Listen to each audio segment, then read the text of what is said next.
결혼 1년차 주부였고 지금은 새 인생 준비 중인 33살 여자입니다. 전 남편한테는 여동생이 한 명 있었어요. 올해로 29살이고 저한테는 신우였었죠. 신우는 결혼은 하지 않았고 애인도 없는 혼자였습니다. 제 남동생이 어린 나이에 열심히 공부해서 사자 들어가는 전문직입니다. 무슨 직업인지는 밝히지는 않을게요. 아무튼 덕분에 업계에서 제일 유명한 회사에 입사를 하게 되면서 연봉도 입사하자마자 억대 연봉을 받게 되었습니다. 열심히 공부해 좋은 직장을 갖고 자리를 일찍 잡게 된 동생 덕분에 동생이 취직하고 얼마 지나지 않아서 얻은 전셋집에서 제가 시집가기 전까지 같이 살게 되었습니다. 저도 직장을 다니고 있었기 때문에 집안일이나 공과금 같은 건 제가 부담을 했었습니다. 동생 덕분에 편하게 회사를 다닐 수 있게 되었지만 그건 동생이 이뤄낸 성공이기 때문에 제가 거기에 숟가락만 올리고 싶은 생각은 없었거든요. 집안일 같은 게 서투른 동생이었기 때문에 제가 같이 사는 게 불편하기는 했을 테지만 내색 한번 하지 않았습니다. 참 속이 깊고 어른스러운 동생이었어요. 오히려 저보다 더 어른스러울 때가 많았지요. 제가 작년에 결혼을 하게 되면서 동생 집에서 나오게 되면서 동생은 혼자서 지내게 되었습니다. 그런데 이제 신우가 제 동생 집에서 살고 싶다고 하네요. 나이가 어려서 그러면 그냥 철이 없어서 헛소리를 하는 건가 할 텐데 홍기도 다 찬 신우가 제 남동생 집에서 살 생각을 하다니 정말 어이가 없어서 웃음도 나오지 않더라고요. 저는 결혼할 때도 제 남동생이 직업이 뭔지 혼자서 살고 있는지조차도 이야기한 적이 없었거든요. 딱 봐도 남편이 시댁에다가 투절거려서 알게 된 거라는 생각이 단번에 들더라고요. 염치 없는 시모도 요즘 겹사돈이 뭐가 문제가 되냐면서 제 동생도 홍기가 찼으니 결혼할 때가 되었는데 둘이서 잘 되면 좋은 거 아니겠냐고 사자 들어가는 사위 보는 게 소원이었는데 제 덕분에 그 소원을 성취하겠다며 아주 신이 나서 노래를 부르더라고요. 당장 신우가 우리 신혼집으로 들어온다고 해도 그게 가당키나 한 소리냐며 말려주셔야 시어머니께서 저희 집도 아니고 혼자 사는 제 남동생 집에 신우가 들어가 산다는 걸 말리기는커녕 가족일이니 저보고도 당연히 협조를 해야 된다는 식으로 나오는 모습을 보니 기가 차서 웃음도 나오질 않았습니다. 돈만 있었다면 신우의 집이며 뭐며 다 얻어줬을 텐데 다 자기가 못나서 그런 거라며 그래도 며느리 잘 본 덕분에 한시름 덜게 되었다고 이미 다 정해진 것처럼 이야기를 하는데 저게 무슨 말인지 빵꾸인지 뭔 소리를 하는지 통 알 수가 없더라고요.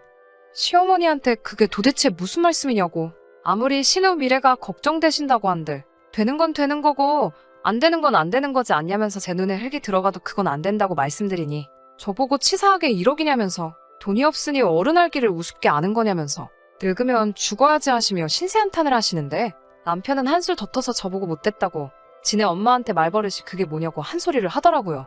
그렇다고 남편이 돈을 못 버는 건 아니거든요. 물론 제 남동생만큼 버냐고 물으시면 남동생이 버는 거에 반도 못 벌긴 하지만 나름 중견기업에서 과장직책 달고 있고 시댁에 생활비도 넉넉히 보내주는 거? 제가 아무 말도 안 하고 참고 있는데 아주 두 모자가 작정하고 저를 몰아가는데 아주 말이 안 나왔습니다. 두 사람은 그렇다 쳐도 신우도 아주 문제가 많은 사람입니다.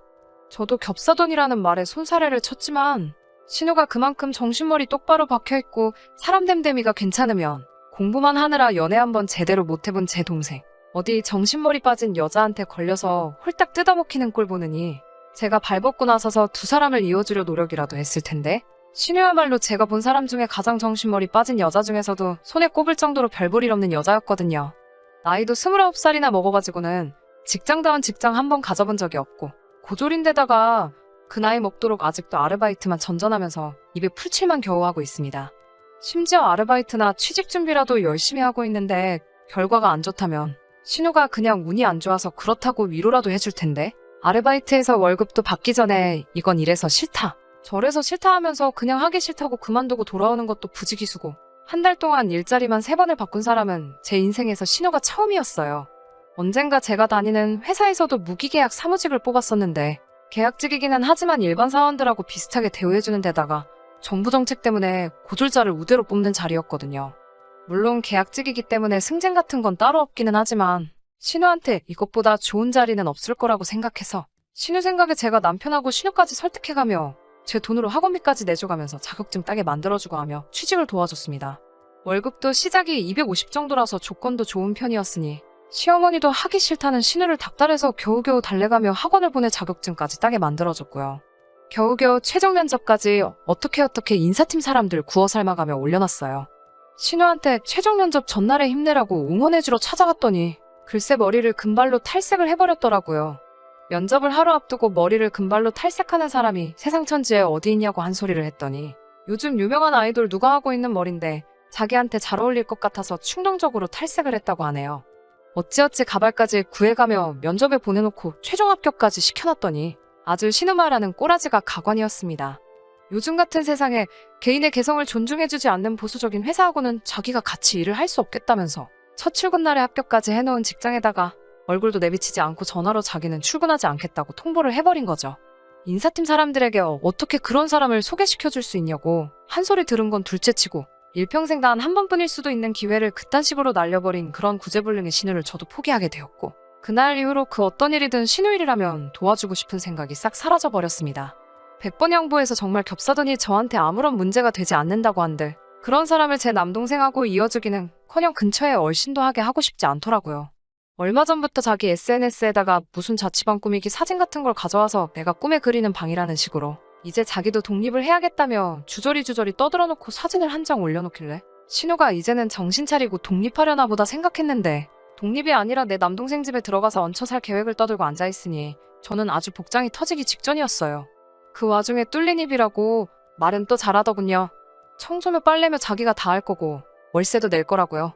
제가 시집 가기 전에 동생이 집안일 잘 못한다는 이유로 같이 살지 않았냐고.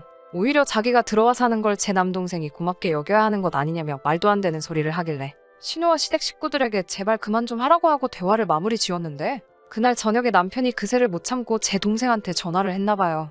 애가 철은 없지만 좀 부탁 좀 한다고요. 구제불능 혹 같은 신우 집에서 떼어내버리고 싶은 마음은 10분 이해하지만 시모가 시모 입으로 겹사도 눈눈하면서 둘이 어떻게 이어주고 싶어하는 심보를 뻔히 알고 있는데 신우가 그 집에 들어가 살게 되면 제 남동생한테 어떻게 할지가 눈에 다 보였어요.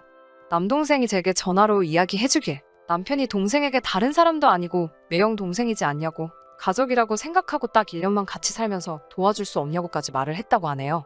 남동생 직업은 좋지만 공부만 하느라 어수룩해서 남편 말에 수락을 하지 않았나 걱정했더니 매형까지는 자기 가족이라고 생각하지만 매형 가족들은 엄밀히 말하면 가족이 아니지 않느냐며 그런 부탁하지 말아달라고 미안하다 말하고 전화를 끊었다고 하네요. 그러고 나서도 저보고 매형한테 매형 기분 상하지 않게 잘 설명해달라고 끝까지 본인 걱정보다 매형 걱정 그리고 제 걱정을 하는 모습이 참 상하면서도 한편으로는 그런 걸 남편이라고 데리고 살고 있었다는 현실이 다 부끄럽더라고요. 남동생과 전화를 끝내고 그 길로 남편을 불러서 동생한테 그런 부탁한 게 사실이냐고 물었더니 남편은 제 동생도 아주 못됐다고 하면서 너랑 어쩜 그렇게 똑같냐고 너네 가족들은 정말 사람 냄새가 나질 않는다고 정이 없다며 입에 거품을 물어가면서 서운하다는 말을 하는데 진짜 얼굴에 주먹을 꽂아버리고 싶은 생각밖에 들지가 않더라고요. 남편과 대판 싸우고 나서 그 길로 짐 싸서 신우 대신에 제가 남동생 집으로 들어왔어요. 분이 안 풀려서 동생 집에서도 아주 결혼을 잘못했다고 씩씩대고 있는데 남편한테 전화가 와서는 이게 집까지 나갈 일이냐며 끝까지 가족끼리 이 정도는 해줄 수 있는 것 아니냐고 징징대더라고요. 저 혹덩어리를 저나 제 가족들에게 떠넘길 계획이 있는 줄 알았으면 애초에 결혼 안 했을 거라고. 신우의 앞날이 그렇게 걱정되면 제가 떠날 테니 너가 신우 뒷바라지 하면서 시집도 보내고 취직도 시켜주고 어디 한번 잘 살아보라고 한마디 했어요. 팔은 안으로 굽는다고 시모 편들면서 신우를 제 동생한테 떠넘기려 할 때는 그렇게 바득바득 우겨대더니 신우 품으로 반품시킨다고 하는 말에 벌벌 떨면서 그제서야 꼬리를 내리고 알겠다고 신우 일은 자기가 시모한테 말해서 마음 접게 만들어 놓을 테니 얼른 집으로 돌아와 달라고 빌더라고요. 저는 이미 오만정이 다 떨어졌다고 앞으로 2번 다시 볼 일 없을 테니 신우를 사람 만들어서 좋은데 시집을 보내던 너를 새장가 보내던가 해서 니네 엄마가 보고 싶은 며느리 덕은 나 말고 새로 받을 새며느리한테나 받으라 하라고 하고 나는 이혼 서류 준비되면 그때 연락할 테니 앞으로 나한테 할 말 있으면 변호사를 통해서 하라고 못 박아놨어요. 동생은 자기 때문에 제가 이혼하게 된 것 같다고 미안하다고 하면서 끝까지 자기 잘못이라고 저에게 사과를 하더라고요. 또 이런 상황인 줄도 모르고 미리 말 안 해줘서 미안하다고 하면서 지금 결혼 생각을 하고 연애하고 있는 상대가 있다고 그러니 자기 걱정은 하지 말라고 하더라고요. 숙맥인 줄 알았는데 동생이 속한 대형 회사에서 입사 동기로 같이 고생해가며 정들은 여자친구의 존재를 그제서야 저에게 알려줬어요. 미리 말해주지 그랬냐고 하니 멋쩍은 웃음만 지으면서 이런 일이 날 줄 알았냐고 머리를 극적이는데 정말 동생 말 맞다나 이런 일이 있을 거라고는 상상도 못했으니 할 말이 없더라고요. 저는 결국 이혼녀가 되어버리고 말겠지만 제 동생 하나만큼은 정말 참하고 좋은 여자와 삶을 준비하고 있으니 그나마 그게 위안이 되네요. 제가 잘 풀린 것도 아니고 동생이 좋은 직장 가지고 있는 건데 이 결혼 생활 끝까지 이어갔다면 그걸 빌미로 시댁에 헌신했어야만 했을 제 모습을 생각하니 이렇게 된 게 오히려 잘 된 거라는 생각이 드네요. 이 사단의 모든 원흉인 신우는 이 일로 정신을 차린 건지 저에게 자기 생각이 짧았다며 미안하다고 사과해왔고 머리도 다시 검은색으로 염색했다고 혹시 그 취직 자리에 아직 기회가 있다면 저보고 다시 한번 주선해줄 수 있냐고 부탁을 해오더군요. 너네 가족들은 왜 기차가 떠나고 나서 잡으려고 하는 거냐고. 그거 혹시 집안 유전 아니냐고. 다들 이참에 인생 공부 처음부터 다시 하는 게 어떻겠냐고 말해주니 그게 그 집구석하고 마지막 나눈 이야기인데 그래도 남편 가족이라고 그간 참아왔던 말을 한 번에 다 쏟아내고 나니 마음 하나만큼은 정말 후련하네요. 동생은 곧 결혼식을 올릴 것 같고 저도 새로운 인생을 준비 중입니다. 동생의 회사 사람은 아니지만 동생이 같이 공부하던 시절에 알던 사람이 있다고 저한테 소개를 시켜준다고 저보고 한번 만나볼 생각이 없냐고 물어오네요.